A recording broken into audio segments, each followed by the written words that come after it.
Donc bienvenue à tous, chers confrères. Aujourd'hui, on a le privilège de recevoir dans notre premier podcast Jean-Paul Piantac. On va dire que c'est le parrain de cette première initiative. Je le remercie fortement de pouvoir, d'avoir accepté mon invitation.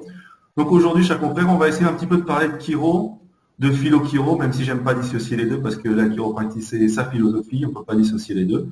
Et donc mon premier invité, si j'ose dire, c'est Jean-Paul Pianta. Alors beaucoup d'entre vous connaissent Jean-Paul Pianta. Bonjour Jean-Paul. Bonjour, cher Romain. Donc pour ceux qui ne connaissent pas Jean-Paul Pianta, est-ce que Jean-Paul Pianta peut faire un résumé de Jean-Paul Pianta?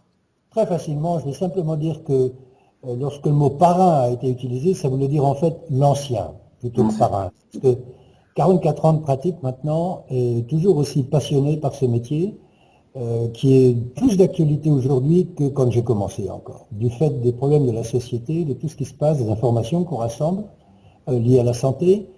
Et donc, je suis absolument fasciné par le pouvoir, le potentiel de notre profession et la place qu'elle devrait prendre dans la société pour essayer d'aider le plus de gens possible de la naissance à la mort. Tout à fait. Alors tu me dis que cette fascination pour la chiropratie a commencé il y a 44 ans. Oui. Qu'est-ce qui t'a amené, toi, à la chiropratie? Quel âge tu avais? Dans quelles conditions tu as commencé justement? J'étais très jeune, j'ai fait en 2 mots, j'ai fait mes bacs philo, j'ai fait du latin, j'ai fait des études classiques, donc je voulais continuer d'étudier la philosophie, mais mon père n'avait pas beaucoup de confiance en la philosophie, il avait fait la guerre, donc il voulait absolument que j'ai un diplôme avant de commencer mes études. Et donc il m'a dit, fais ce que tu veux, pâtissier, boucher, n'importe quoi, un papier. J'ai dit bon ok, et j'ai regardé un peu autour de moi à l'époque, la kinésithérapie commençait, je connaissais pas le mot quand j'ai passé mes bacs, c'était en 64, c'est pas mal il y a longtemps. Et donc un de mes copains m'a parlé de ça, j'ai dit pourquoi pas, ça dure que 2 ans. Donc j'ai fait kinésie, et en kinésie, j'ai beaucoup apprécié tous mes stages hospitaliers parce que j'ai dû faire tous les services, mais il y a un truc particulièrement qui m'a impressionné, c'est un stage que j'ai fait à l'Institut Callot à Berck-Plage, où là, les enfants scoliotiques étaient traités par un fameux professeur. C'était connu dans toute l'Europe, ce centre, le professeur Cottrell, je n'oublierai jamais son nom. Et on posait des plâtres, c'est-à-dire des torses complets en plâtre pour essayer de corriger la scoliose. Les enfants étaient étirés sur ce qu'on appelle des cadres EDF, tirer une jambe, etc. Et je me souviens, on avait du plâtre des pieds à la tête tous les deux, on mouillait des bandes de plâtre dans de l'eau et on devait le coller sur le plâtre. Et je lui dis, mais il n'y a pas une alternative à ce traitement barbare et tout. Et il s'est retourné comme ça, les mains dans le plâtre, je m'en souviens encore, et il m'a dit, Amérique. L'Amérique. Voilà. Plus tard, j'étais aux États-Unis et pour étudier la chiropratique, simplement sur l'aspect purement mécanique du truc, l'orthopédique, je dirais, l'aspect orthopédique, et j'ai découvert une autre manière de penser. Pour donner une image, j'ai envie de dire que je suis sorti de la grotte de Platon. Ouais, J'avais une exact. image médicale de notre profession, etc. Et là, j'ai eu la chance d'avoir des professeurs fabuleux aux États-Unis qui m'ont ouvert une fenêtre sur un avenir sans limite.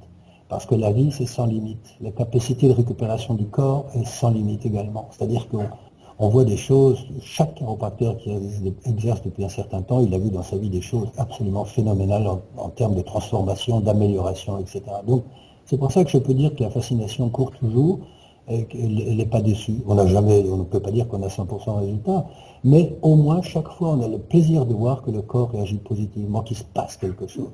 Voilà, je trouve que ça c'est un très beau message en poche. On n'a pas toujours 100% de résultats quand on travaille sur la douleur, mais on a Exact. 100% de résultats quand on travaille dans l'optimisation du corps. Est-ce que tu es d'accord avec moi? Toujours, il n'y a pas d'ajustement gratuit. Il ne peut pas ne rien se passer. Essaye. Même si on ne le voit pas sous les yeux directement ou immédiatement, etc. Mais le corps ne peut pas rester endormi, les bras croisés, et dire ouais, j'ai rien vu du tout, il ne se passe rien. Non, le corps est programmé pour survivre, donc il est condamné à percevoir chaque information. C'est cette définition de l'intelligence que je donne toujours, on en reparlera peut-être, mais l'intelligence innée du corps, c'est cette capacité de percevoir une information, de l'analyser, de l'étudier, pour pouvoir produire une réponse unique, individuelle, ponctuelle, dans le sens de la survie. Et tout ce qui vit, que ce soit une cellule, que ce soit une bactérie, que ce soit le corps humain, que ce soit une famille, que ce soit une équipe de foot, que ce soit une compagnie qui produit des réfrigérateurs ou des voitures, c'est le même principe. On est toujours soumis à cette obligation de percevoir des informations. Si on passe à côté d'informations, ça peut signifier la mort. Donc le corps perçoit l'ajustement et il l'utilise là où lui le décide, pas moi. Moi, je ne suis qu'une main. C'est le corps qui a cette finesse, cette intelligence, qui connaît absolument chaque coin, chaque structure. et qui, comme il est programmé pour survivre, fera toujours beaucoup mieux que moi. Et ça, c'est très important parce que souvent, moi, je sais personnellement, quand je suis sorti de l'école en 2009, on sort quand même avec une envie de traiter la douleur. Donc, quand, en tant qu'étudiant, on n'a pas de résultat direct par rapport à la douleur, on se flagelle un petit peu. On se dit, ah, j'ai mal fait mon travail. Mais en fait, le travail du corps, il est invisible à nos yeux la plupart du temps. Et donc, la santé, c'est une question de répétition. Le corps envoie des douleurs. Les douleurs sont bonnes. Il faut partir d'un autre point de vue, toujours. C'est un autre paradigme, comme on dit. C'est-à-dire que pour moi, les douleurs sont toujours un message du corps qui est porté à notre conscience. Le corps n'envoie pas des douleurs pour soutenir l'industrie pharmaceutique ou nos cabinets. Ça serait stupide de penser cela. Donc le corps envoie des messages pour dire hey, ma position de travail n'est pas tellement là pour l'instant. Et l'idée, c'est d'essayer d'analyser l'individu, donc c'est notre fameuse analyse chiropractique, des pieds à la tête, pas seulement l'endroit qui fait mal, pour essayer de restaurer un meilleur rapport à la gravité, par exemple, ou de restaurer une mobilité qui a été perdue du fait d'un choc, d'un accident, ou de contracture, ou de mauvaises postures répétées. Le simple fait de varier quelque chose a un impact sur l'ensemble. Donc c'est un deuxième concept de notre profession qui me séduit, alors que l'on vit dans une société qui découpe tout, absolument tout. Le corps d'abord, les nerfs, le système digestif, le cœur, les os, le système orthopédique. Donc, notre profession voit l'individu toujours comme un tout. On sait, nous avons appris, qu'un choc sur la tête peut donner des maux de dos. On sait qu'une chute sur les fesses en patin à roulettes peut créer des maux de tête. On sait qu'un whiplash peut créer différentes réactions tout de suite. 3 mois plus tard, 2 ans plus tard, 5 ans plus tard, rien n'est gratuit. Donc, notre job, c'est de considérer que le corps comme une entité, comme tout, alors qu'on s'oppose à beaucoup de gens qui traitent ponctuellement la douleur, qui sont des spécialistes de la douleur. Moi, je suis spécialiste de rien du tout. J'ai un regard libre pour regarder toujours l'individu dans son ensemble. D'ailleurs, tu dis à tes patients, j'ai écouté un des podcasts que tu as fait avant, tu dis à tes patients, je ne me traite pas la douleur, et si vous venez pour la douleur, vous vous trompez. Bien entendu, si j'ai des gens qui viennent souvent en se plaignant de douleur, qui ont vu beaucoup de gens qui sont allés dans des cliniques, qui ont vu des professeurs, des médecins, qui sont allés à droite à gauche, qui sont à la limite de l'opération, éventuellement qui n'en peuvent plus, et ils me disent, je viens vous voir parce que j'ai mal. Je leur dis, écoutez, je suis désolé de vous décevoir, mais je ne m'occupe pas de douleur. J'ai jamais appris ça à l'école, je ne sais pas traiter les douleurs. Alors les gens sont déçus, ils sont tristes, le regard tombe vers les chaussures, comme je dis toujours, et comme je vois leur tristesse, je leur dis, écoutez, compte tenu de votre corpulence, de votre poids, de votre taille, je pense qu'avec une demi-bouteille de whisky, vous devriez être capable d'oublier. Et il y a même des gens qui oublient leur nom avec une demi-bouteille de whisky, ils oublient tout. Alors les gens disent, qu'est-ce que je fais ici, ce type n'est pas sérieux, etc. J'ai perdu ma journée, parce que j'ai des gens qui voyagent, qui viennent de très loin. Et je les regarde, je les laisse attendre un petit peu quelques secondes, et au bout d'un moment, je leur dis, est-ce que vous n'êtes pas plutôt capable de pouvoir embrasser votre femme, porter vos gosses dans les bras, voyager en voiture sans douleur, faire votre travail, vivre normalement? Et là, le regard s'éveille un peu, ils me disent oui. Je dis, maintenant, on peut commencer. Oui, il s'agit de sortir la programmation de la douleur de la tête, pour sortir les gens de cet état-là. Parce que j'ai jamais fait l'expérience, mais je suis persuadé au fond de moi-même que si quelqu'un se répète « j'ai mal à la tête, j'ai mal à la tête, j'ai mal à la tête », il va finir par avoir mal à la tête. Parce que le corps perçoit cette information, le système nerveux perçoit cette information. Donc il faut sortir de ce chaîne de la douleur en disant « le corps est là pour nous aider, c'est notre meilleur ami, et il est sensible à toute information ». Et si on l'aide un petit peu à retrouver une meilleure mobilité, comme je l'ai dit, un meilleur rapport à la gravité, il va se passer quelque chose. Donc notre métier, c'est pas seulement d'ajuster, c'est aussi d'éduquer, de transmettre l'information et d'aider le patient à sortir du cadre dans lequel il a été mis par la médecine et la pharmaceutique. Es-tu d'accord avec moi? D'accord. Notre job, c'est avant tout de regarder, à mon avis. Et non seulement se limiter à l'endroit de la douleur, ce que font la majorité des thérapeutes entre nous, que je respecte par ailleurs, c'est une autre manière de travailler, mais c'est de regarder, d'apprendre, c'est Leonardo da Vinci qui disait ça, développez vos sens, apprenez à regarder, apprenez à voir. Il faut regarder tout. Chaque petit détail compte, c'est-à-dire une posture, la tête un peu en avant, un peu à droite, une petite rotation, une épaule plus haute, un pied un peu à l'intérieur. Tout ça a une influence sur le tout, parce que le corps, comme je le disais, c'est cette entité. Donc il faut d'abord regarder. Ensuite, on envoie notre information, qui est l'ajustement, on envoie une nouvelle information qui est perçue par le système nerveux et utilisée. Et je pense qu'on peut commencer après, expliquer aux gens, lorsqu'ils sont en sortie de cette période, je dirais, aiguë, désagréable, etc., on peut commencer à leur expliquer le comment du pourquoi. Parce que les gens sont fascinés, ils voient, qu'est-ce que vous avez fait, ça, traîne en 2 fois, peut-être que ça va déjà mieux, il se passe quelque chose, je le sens. On dit, c'est pas moi qui ai fait ça, c'est le corps. Et prenez soin de votre corps. Donc là, immédiatement, on rentre dans un truc de genre prévention, de médecine préventive, de suivi, parce que le corps est soumis sans arrêt, chaque jour, en fait, à du stress, quoi. Il n'y a rien à faire par notre position assise, par la fatigue, par les contractions, par le travail, la voiture et tout ce qu'on veut. Tu as dit une phrase clé pour moi, c'est pas moi qui ai fait ça, c'est le corps. Et ça, c'est vraiment l'une des phrases clés à comprendre, à mettre en pratique dans notre cabinet. Oui, c'est une attitude de modestie, en fait, devant la complexité de la vie, parce que il y a peu de gens qui guérissent véritablement. C'est le corps qui se guérit. Hein. Le corps, il a besoin de moins de stress. Il a toujours besoin de liberté. Dès le moment où quelque chose est privé de liberté, que ce soit une articulation ou les pensées d'ailleurs, on arrive dans des situations pathogènes, je dirais. Alors, on va parler un petit peu du vocabulaire de la chiropractique, parce que je pense que c'est un thème assez important à aborder. Quelle est la différence pour toi entre un ajustement et une manipulation? Moi, au bout de 44 ans, je peux dire que je n'ai jamais manipulé, que je n'aime pas le mot manipulation. D'abord, c'est un aspect toujours un petit peu arrogant, dominant. Je manipule quelque chose. Autrement dit, ça sous-entend que je pourrais l'avoir sous contrôle. Alors que le mot ajustement, c'est quelque chose de beaucoup plus fin. C'est juste, c'est toujours précis, c'est toujours doux, ça fait jamais mal, alors qu'une manipulation, on ne sait pas trop.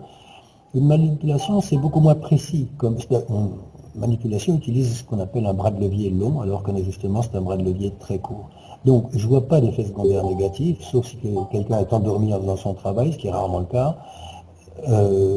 Et c'est une grosse différence pour moi, ce vocabulaire. Il ne faut pas tomber dans le mot manipulation, qui est un mot médical, qui existe depuis toujours, qui ne nous est pas propre, alors que le mot ajustement appartient à notre profession, c'est son originalité, ce sont ses racines, c'est son histoire.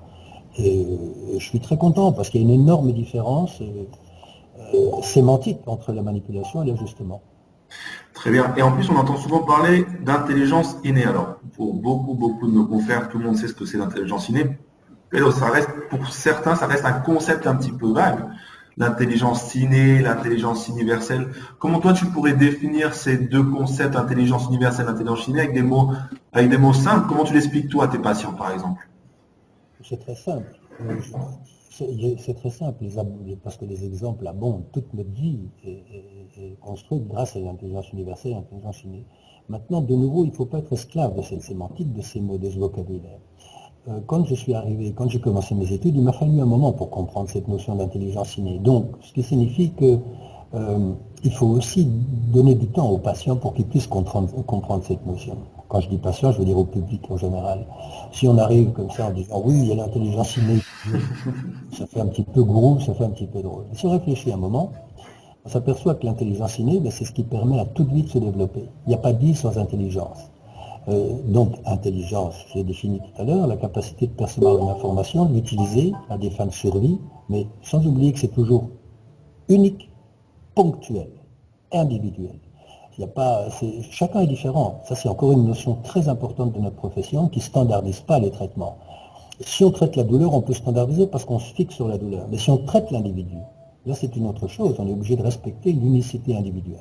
Alors qu'on pense qu'il y a eu 100 milliards d'individus sur la Terre dans toute son histoire, chaque individu est unique. Donc cette intelligence innée se manifeste dès la conception, je dirais. Le développement d'un fœtus, c'est pas un médecin qui le fait, c'est pas un chiropracteur qui le fait, c'est pas une sage-femme qui le fait, c'est qui est-ce qui fait ça? Bon, alors on dit Dieu, bien sûr, le bon Dieu fait tout, c'est facile, mais il est tellement occupé avec d'autres trucs que je ne sais pas s'il est vraiment impliqué là directement. Certains pensent, et je respecte. Mais l'intelligence innée, c'est ce qui, par exemple, si on se coupe le bout du doigt en épluchant les pommes de terre, c'est le corps qui décide d'envoyer des globules blancs à cet endroit-là, qui vont jouer le rôle de phagocyteurs pour nettoyer la plaie. Il va envoyer des plaquettes pour qu'on perde le moins de sang possible, pour créer un petit caillot, comme on dit, bloquer les choses. C'est pas conscient. La digestion n'est pas consciente. C'est qui est-ce qui le fait? C'est ce que les chiropracteurs appellent l'intelligence innée. Et surtout, n'essayez pas de digérer, c'est ce que je dis à mes patients, consciemment, parce que là, ça va durer très très longtemps. Alors que si vous n'y pensez pas, votre corps va faire son travail.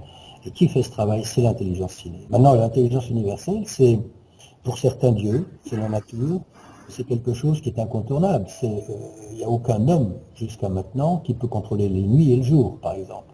Je sais que les hommes... Jusqu'à maintenant. Tu sais que maintenant, ils font tomber la pluie. Ils tirent des missiles d'azote dans le ciel pour faire tomber la pluie. Des nitrates d'argent pour éviter... Par exemple, les vignerons font ça actuellement, mais je suis en train de lire un livre que je recommande d'ailleurs au passage, qui s'appelle La guerre contre les peuples de Claire Séverac. Ce livre est tellement inquiétant que j'ai décidé de ne pas le montrer à mes enfants. J'y apprends que ce qu'on appelle l'épandage, c'est-à-dire des produits qui sont déversés dans le ciel, ça existe depuis 65 ans. Donc ce livre, La guerre contre les peuples, est très très bien référencé, documenté. Il y a des références partout, chaque page. Et il y a des papiers qui sortent maintenant qui expliquent qu'il y a des produits qui sont utilisés pour varier le climat, créer des cataclysmes éventuellement, créer des sécheresses et tout. Donc c'est un point important qui est soulevé là parce qu'effectivement, ça rejoint la médecine. Pourquoi? Parce qu'il y a toujours eu dans l'esprit des hommes une volonté de vaincre la nature, de montrer que nous étions supérieurs à la nature. Or, le chiropracteur respecte la nature, il respecte cette intelligence humaine, il respecte cette intelligence universelle, et il sait que de jouer à l'apprenti sorcier, comme les hommes le font en ce moment, ça pourrait coûter très très cher. Donc, ça ne veut pas dire qu'on est anachronique, qu'on est contre notre temps, non. Mais on est là quand même, au-delà de chasser les douleurs, de s'intéresser à la vie des gens, dans leur globalité. Et non seulement dans les 3 heures qui viennent, mais pour plus tard. Donc c'est aussi fascinant de voir une personne en devenir, non seulement un enfant, mais même un adulte. Qu'est-ce qui va se passer dans 10 ans? Qu'est-ce qui va se passer dans 20 ans? Et notre job, c'est d'essayer de regarder tout ça, d'essayer de réduire les risques, de minimiser les risques, comme je dis toujours. Comment on minimise les risques? Donc, on minimise les risques en s'assurant que la personne continue d'avoir un bon rapport à cette gravité, donc la posture, on parle de posture. Deuxièmement, on parle de mobilité. Si une sacro-iliaque ne bouge pas, si un pied ne bouge pas, si la nuque ne bouge pas, ça va être un stress supplémentaire pour le système nerveux, donc une diminution du système immunitaire, un affaiblissement de la résistance, et là la porte est ouverte à toutes sortes de pathologies. C'est pour ça qu'on dit, par exemple, si un ajustement permet d'améliorer les fonctions immunitaires, c'est justement parce qu'on redonne de la mobilité au système et qu'on libère l'attention sur le système nerveux. Tellement facile à expliquer. C'est aussi simple. C'est très simple. C'est très simple. Contre la gravité, un individu utilise 18% de son énergie, donc le 5e environ. Donc tout ce qui est avalé, absorbé, c'est pour lutter contre la gravité, que personne ne voit par ailleurs. Hein. C'est comme l'intelligence innée dont on parlait tout à l'heure. Personne ne l'a vu, personne ne sait quelle couleur ça a, quel poids ça a, quelle longueur ça a. Mais il n'empêche que cette force de gravité, ce pouvoir, il nous écrase tout le temps. Et l'individu, de la naissance à la mort, a tendance à aller vers la flexion, pencher en avant, etc., la tête en avant. Donc, s'il y a un stress à un certain endroit, ça ne va plus être 18% qui sont nécessaires pour la gravité. Ça va être 20%, 25%, 30%, ça dépend des gens aussi. C'est pour ça qu'on voit les gens très âgés qui ont du mal à marcher, du mal à bouger, etc. Et cette élasticité, on ne voit pas non plus qu'elle disparaît chaque jour. Ah, mais il est très simple, je donne toujours cette image, si vous demandez à un gamin de 16 ans de sauter d'une table ou d'un bureau, il va le faire sans le moindre problème. Si vous demandez la même chose à une personne de 85 ans, je ne vous conseille pas de la faire, parce qu'il y a de grandes chances qu'il fasse quelque chose. Donc cette élasticité s'en va. Donc notre job, c'est d'essayer de maintenir cette élasticité. Et il ne faut pas avoir peur d'adjoindre des conseils de vie pratiques auxquels les gens ne pensent pas. Par exemple, la posture couchée, la posture au travail, assis, la posture dans la voiture, boire, faire certains exercices, respirer correctement et consciemment, pas seulement automatiquement. Tout ça, ça appartient à notre métier. Alors justement, on va parler un petit peu de communication, parce que quand on sort de l'école, on ne sait pas tellement communiquer avec les patients notre message chiropractique, ou permettre aux patients d'avoir des informations sur la santé, comme tu viens de nous expliquer, sur les postures, etc. Comment toi tu communiques avec tes patients physiquement? Est-ce que pour chaque entretien ou chaque session chiropractique, tu as un message à leur passer? Est-ce que tu leur distribues des documents? Quelle est ta manière à toi de communiquer, de rester en relation justement avec tes patients? Je note que c'est une très très bonne question. Je dis toujours, il y a 3 facteurs qui influencent toute vie. C'est d'abord l'information, on vient d'en parler, le corps perçoit des informations. Le deuxième truc, c'est la communication. Dans le corps, les informations sont communiquées entre les différentes structures à la vitesse de 400 km/h, on dit environ, des pieds à la tête, de la tête aux pieds. Et ensuite, c'est connexion, rester connecté. Donc toutes les structures du corps sont connectées. On n'a jamais entendu parler d'un pied qui serait déconnecté de l'autre, par exemple. Ils restent amis toute la vie et ils partagent sans arrêt les informations. Ils communiquent entre eux avec des emails, des téléphones, à la seconde. Toutes les informations circulent, donc c'est la communication. Et c'est un point très important, je le répète, parce qu'on n'apprend pas à l'école justement à communiquer. Comment communiquer ce message, etc. Mais de nouveau, il faut comprendre une chose, on ne peut pas communiquer ce qu'on ne comprend pas bien. Si on est dans un schéma purement thérapeutique de douleur, etc., on est obligé de se limiter à ce genre de communication. Oh, vous avez mal là, on va enlever ça, etc. Donc il faut inventer une nouvelle communication. Et ça, on touche à quelque chose d'extrêmement intéressant parce qu'au cours de ma longue carrière, j'ai eu l'opportunité, je dirais, de devoir communiquer avec toutes sortes de gens, de milieux variés, d'éducation variée, d'endroits variés, etc.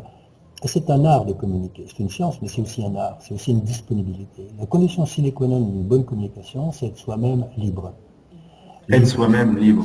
Être soi-même et pouvoir... Authentique.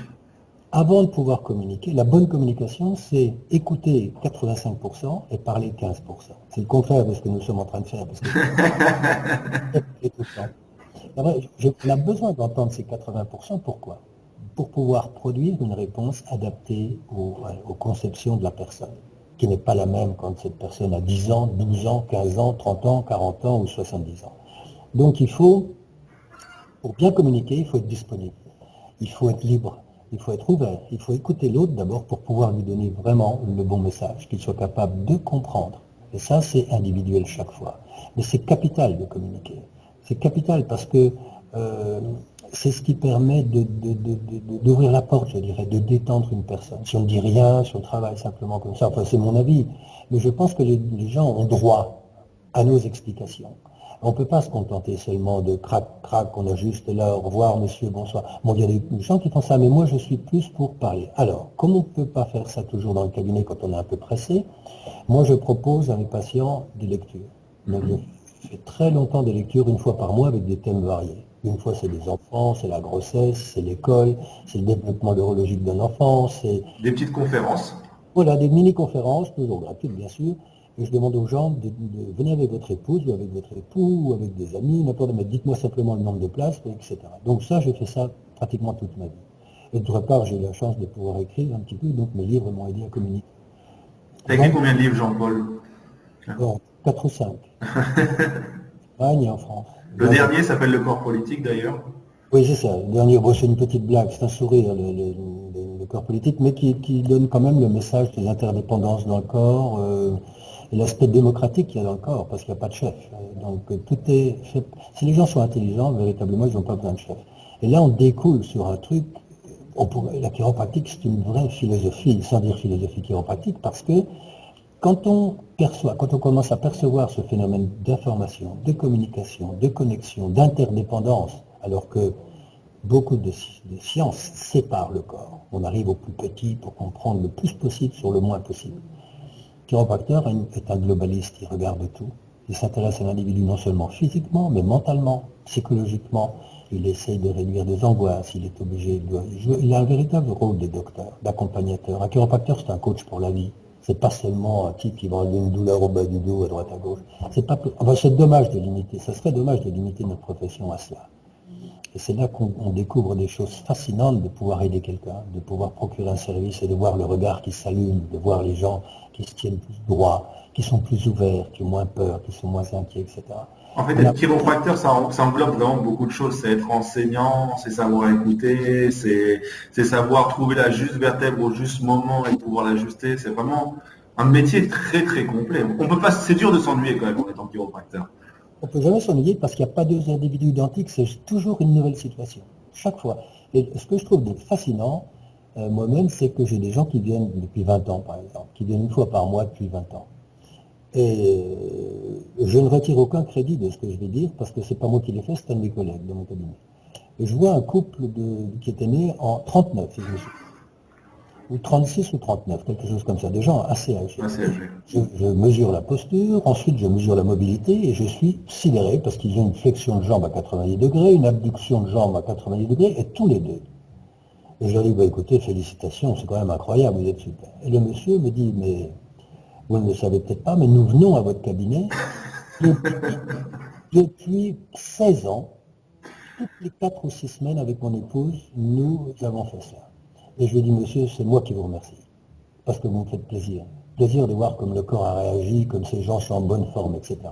Donc, évidemment, si on garde une bonne mobilité, on réduit les risques. On réduit les risques d'arthrose. Je dis toujours et très sérieusement, je pense que si les gens pouvaient bénéficier de services chiropratiques réguliers, je pèse mes mots pour essayer de ne pas dire des choses choquantes, je dirais qu'entre 80 et 90% des opérations d'arthrose de la hanche, par exemple, ne seraient pas nécessaires.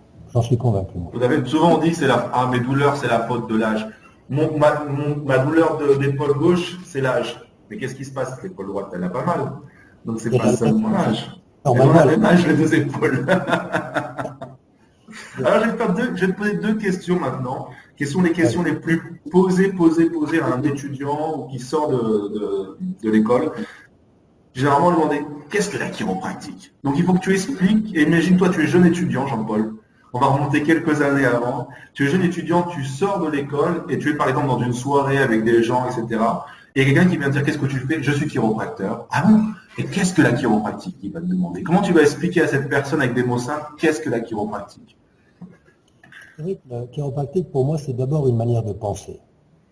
Ça commence par la pensée. Tout commence par la pensée. On essaie souvent de réduire notre profession à une simple technique. On a parlé de manipulation tout à l'heure. Pour moi, c'est une manière de penser qui est différente. On va regarder un objet, une sculpture, une œuvre d'art, un individu qui est une œuvre d'art unique dans l'histoire de l'humanité. On va le regarder avec d'autres yeux. Si nos yeux se limitent à la douleur, on perd tout le potentiel de cet individu. On passe à côté de beaucoup d'informations. Donc qu'est-ce que la chiropratique? C'est notre manière de voir. De voir le corps, de voir les douleurs, de voir l'individu actuellement et dans son devenir. Ça, c'est aussi quelque chose qui est propre à notre profession. On ne s'intéresse pas à la minute présente seulement. On s'intéresse à ce qui peut se passer plus tard. Donc, comment on peut aider cette personne? C'est une profession de santé. Non, cette petite précision de la santé ou profession de santé, ça me semble vraiment absolument ridicule. On est une véritable profession de santé parce qu'on travaille avec la santé des gens. On est concerné par la santé des gens. Et c'est une profession qui n'utilise pas de médicaments, qui n'est pas systématiquement contre les médicaments ou contre les opérations, mais qui est au contraire contre leur usage systématique. C'est là la grosse différence. Il ne faut pas dire qu'on est des fous contre les médicaments, etc. Pas du tout.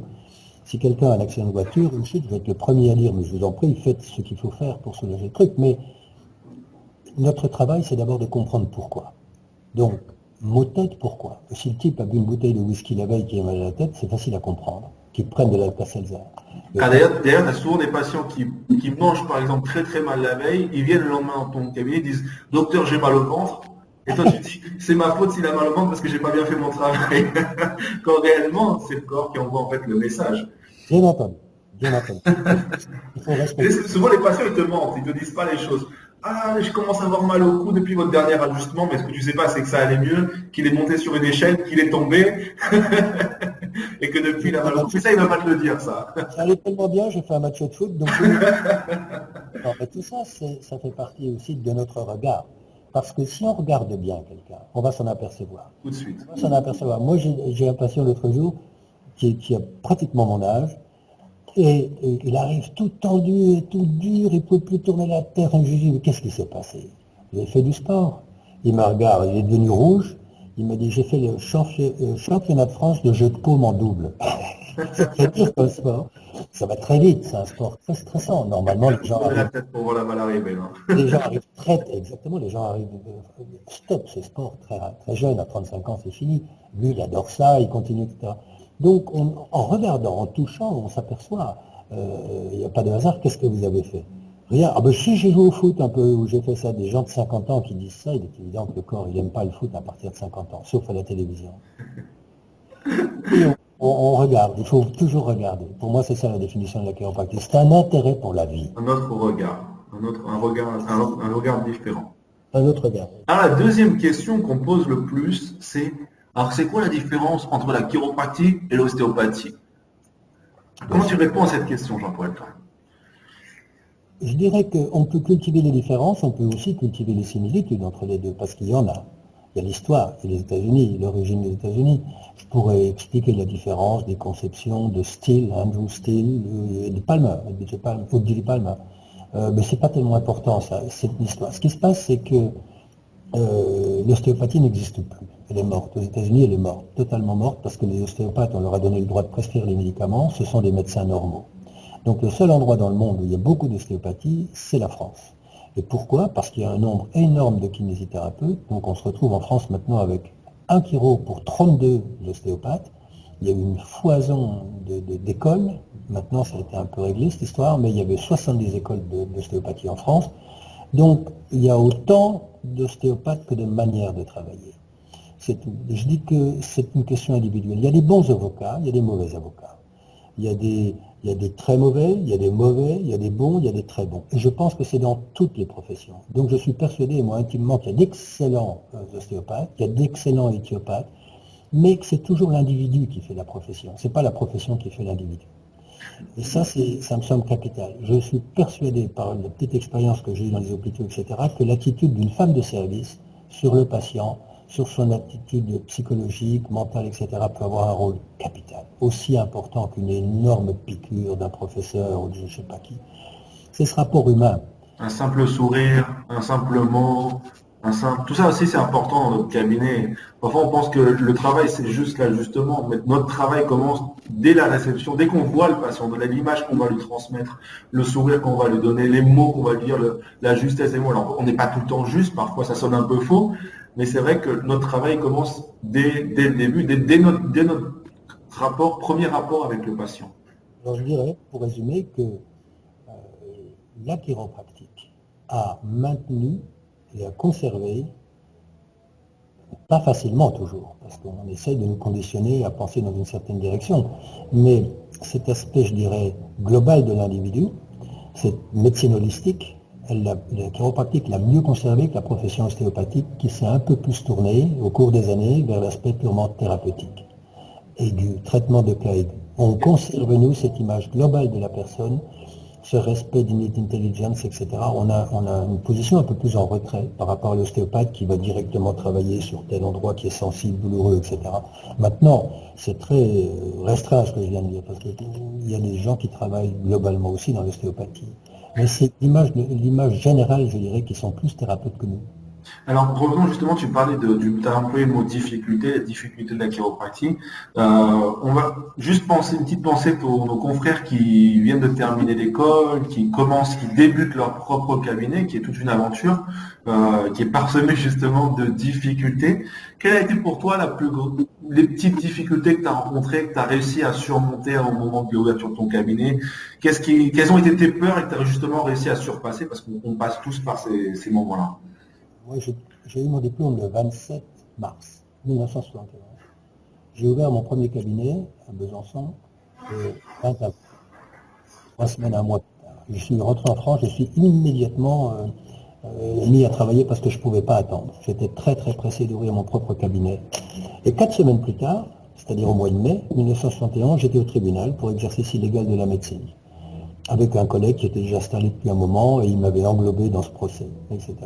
J'ai tout de suite compris le cinéma de la justice, entre guillemets, parce que bien avant de me rendre au tribunal, je connaissais déjà, je savais exactement ce qui allait se passer. Donc j'ai dit, tiens, c'est bizarre, on n'a pas le droit de s'expliquer, rien dire. L'avocat m'avait dit surtout ne pas dire un mot, etc. C'est l'histoire de la grotte de Socrate, toujours. Le type qui sort de la grotte, il faut qu'il fasse très attention, parce que les autres ne le croient pas.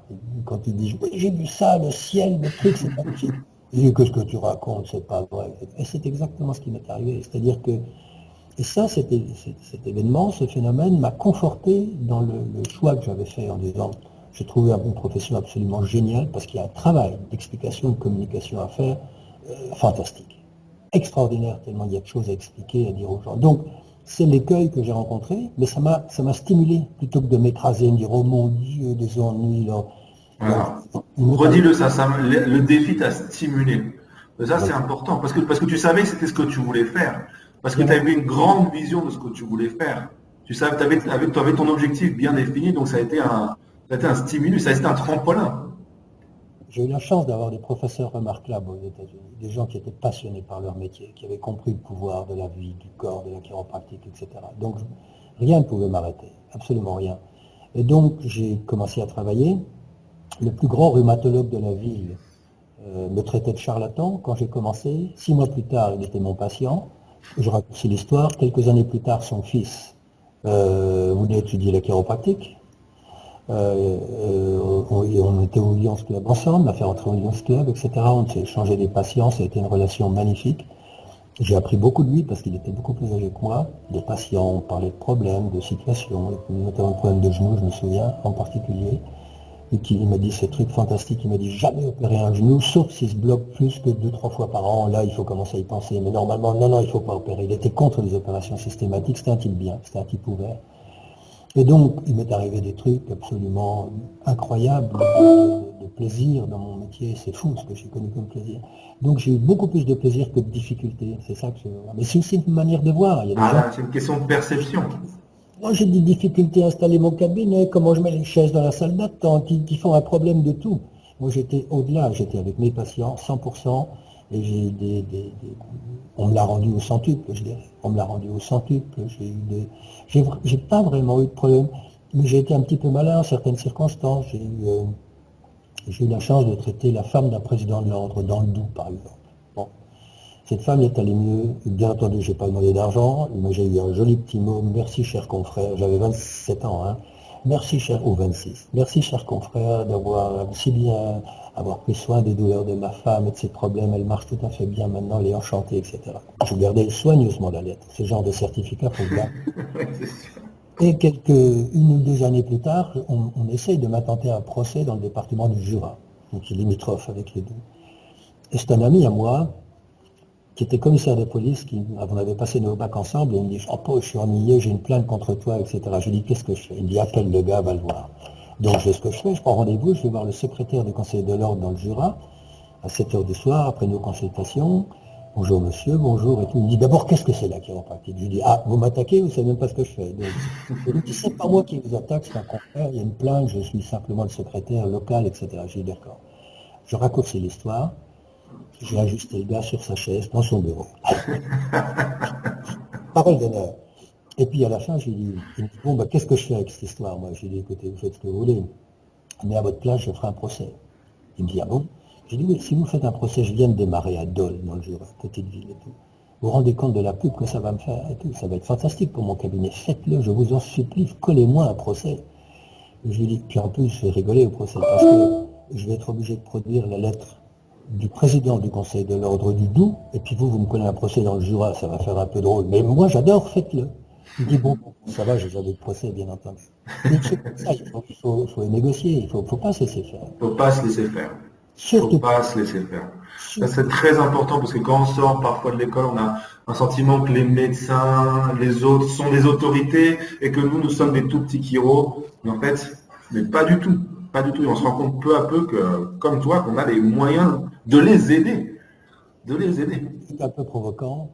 Soyons provoquants un petit peu. Soyons provoquants. On n'a pas beaucoup été provoquants jusqu'à maintenant. Je suis jamais tellement provoquant, mais là je vais dire un truc, je vais dire que il est plus facile, si on arrive à bien communiquer avec lui, il est plus facile de construire de très bonnes relations avec un médecin que parfois avec nos propres confrères. Parce que individuellement, les médecins sont des gens compétents, sont des gens qui ont des connaissances, avec qui on peut parler, qui comprennent, qui sont ouverts à beaucoup de trucs, qui ne sont pas dans cette inquiétude crispée qu'ont beaucoup de nos confrères chiropracteurs. Surtout si nous, on n'a pas peur de communiquer. Oui, voilà. Des gens qui ont peur de ne pas être à la hauteur, parce que comme tu le disais, ils se sentent inférieurs, machin, etc. Et les médecins sont des alliés fantastiques. Il faut respecter toutes les professions de santé. L'infirmière, j'adore les infirmières. J'ai traité plein d'infirmières. Tiens, au passage, je pense que je suis obligé de penser que j'ai traité beaucoup de bonnes sœurs aussi. Gratuitement. Dieu te le rendra, Jean-Paul. Gardez un petit certificat. Si jamais il y a des difficultés, on peut toujours présenter des choses comme ça. Donc il faut asseoir sa présence sociale dans une communauté quand on démarre un cabinet. C'est ça que je veux dire. Asseoir sa présence sociale dans une communauté, ça c'est très très important. Ça c'est un message très important. Allez voir les clubs sportifs, allez voir les boulangers, les infirmiers, les coiffeurs, allez voir les taxis, allez voir sa communauté, c'est sa communauté. On rentre dans une communauté, c'est très important. C'est un message très important. Ça. On retourne dans l'idée de connexion. Connexion. Tout seul paumé dans son cabinet, perdu, etc., avec la crainte de faire une bêtise, parce qu'on cultive ses craintes. Toute notre société est basée sur la crainte. Crainte de perdre son job, crainte de ne pas avoir la retraite, peur de ne pas être à la hauteur, etc., etc., etc. Non, quand on comprend les vrais principes de la chiropratique, qui sont fondés sur la vie, l'expression de la vie, cette force, vis, ça veut dire force en latin, vis medicatrix nature, donc la force de soigner de la nature, c'est connu depuis Hippocrate, depuis très longtemps. Donc, si on s'appuie sur ça, ça donne une assurance folle. Et ensuite, c'est notre travail de communiquer, de parler avec les autres gens. Et les médecins sont de très bonnes oreilles pour notre profession. Parce qu'ils les intéressent de dire, mais qu'est-ce que vous faites pour tel cas? Et vous lui dites, je me fous du cas. Je ne guéris rien. Moi, ce qui m'intéresse, c'est pourquoi il a ça.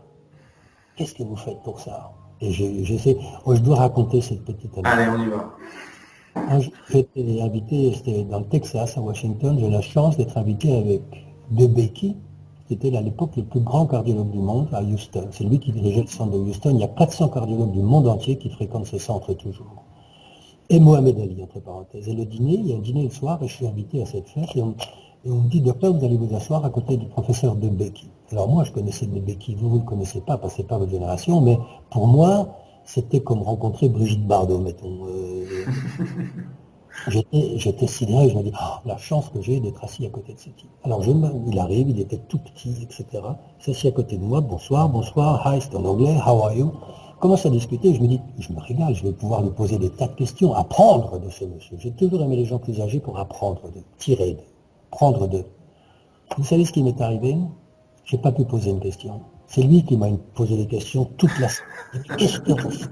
Mais qu'est-ce que c'est que ça? Comment vous faites ça? Le système nerveux, etc. Ah, vous pensez un type d'une intelligence, d'une curiosité, parce que le type intelligent, c'est celui qui pose des questions. De nouveau, on retombe dans la communication. Celui qui parle tout le temps, il ne peut rien apprendre. Donc il faut écouter les gens. Et donc j'ai eu la chance d'apprendre de gens absolument remarquables, de grands professeurs, de grandes personnes. Et jamais de problème. Jamais de problème. Au contraire, les gens me respectent, ça se passe bien, ils sont fascinés par notre discours. Voilà, il faut savoir que beaucoup de médecins sont fascinés par ce qu'on fait. Une fois qu'on leur montre, une fois qu'on leur a démontré, il y a vraiment une fascination qui se crée. Et il n'y a pas du tout ce rapport de vous êtes inférieur, vous êtes supérieur. Mon père est médecin, donc je vois très bien la dynamique. Et il y a vraiment une fascination qui entre en jeu. Et les médecins sont très ouverts, donc il ne faut pas avoir peur d'aller voir les médecins, de parler avec eux, et de parler avec nos mots à nous, qui sont notre propre vocabulaire. Ah, ça les intéresse, oui, absolument. On va terminer cette interview avec juste une question, c'est le futur. On a parlé beaucoup du passé, on a parlé un petit peu du présent. Comment imagines-tu le futur de notre profession? Quels sont tes souhaits, quels sont tes rêves, quels sont tes objectifs pour le futur de notre profession en France ou dans le monde? Ça, I have a dream. Quel est ton rêve? c'est la question la plus difficile. Oui, oui. Oui, c'est pour ça que la dernière. Je ne suis pas Jeremy Rifkin, je ne suis pas un futurologue, ou Alain Mink. Je ne suis pas un futurologue vraiment, mais je voudrais simplement dire que le potentiel est sans limite. C'est-à-dire que c'est nous. Le futur, il commence aujourd'hui, il commence maintenant. Le futur est dans les mains des jeunes, ce qu'ils veulent faire. Est-ce qu'ils veulent devenir des pseudo-médecins, des pseudo-chiropracteurs, en perdant leur identité, c'est leur choix.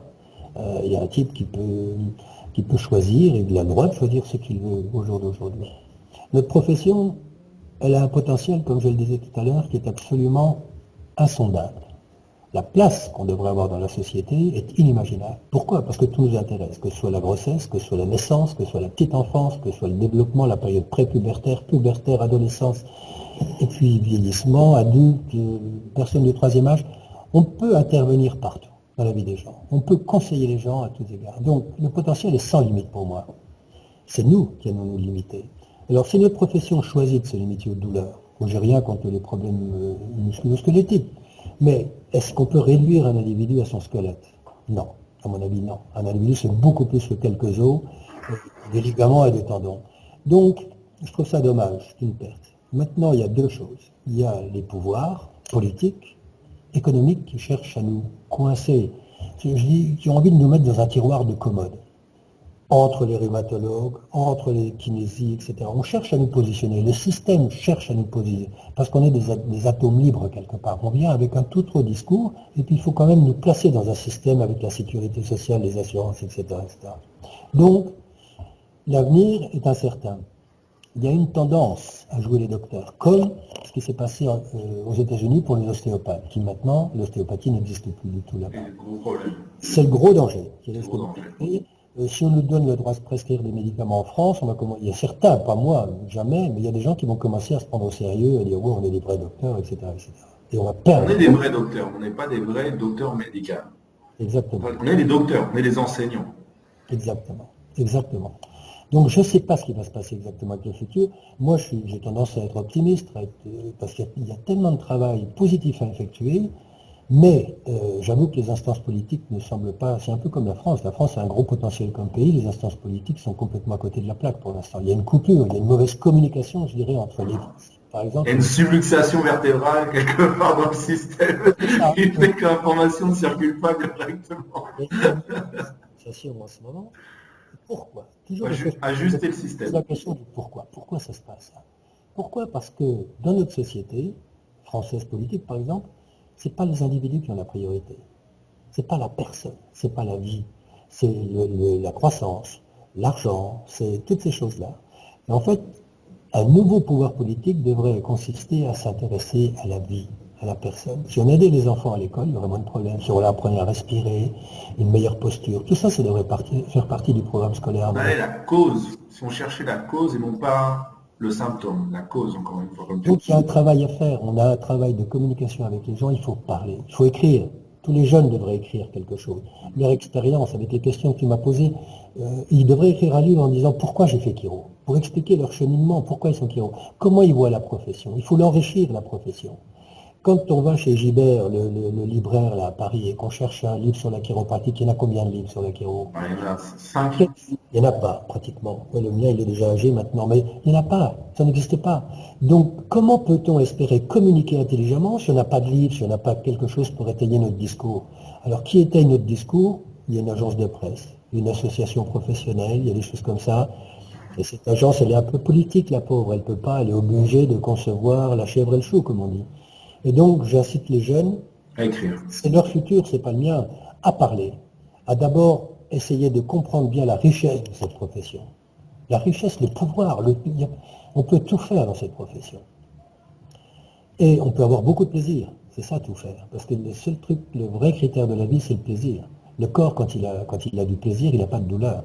S'il n'a pas de plaisir, il commence à se plaindre. Donc, il est très important de comprendre la valeur de notre profession numéro un. Deuxièmement, de la communiquer le plus largement possible. Avec des gosses, à l'école, au sport, comme tu disais, les clubs de sport, leur expliquer pourquoi, comment s'échauffer avant de faire du sport, par exemple, tennis, foot, n'importe quel sport. Faire des mouvements réguliers, bouger, boire comme il faut, manger. On est concerné par tout ce qui affecte l'humain. C'est ce que disait Sénèque, qui disait rien de ce qui est humain ne m'est étranger. C'est ça notre profession. Donc on est concerné par l'ameublement, à la limite par la position assise en voiture, par le nombre d'heures au computer dans un bureau, fermé, etc., etc. Tout nous intéresse. Donc le futur est vaste. Il n'y a pas de limite à notre futur. C'est nous qui le limitons, ce futur, qui acceptons de le limiter.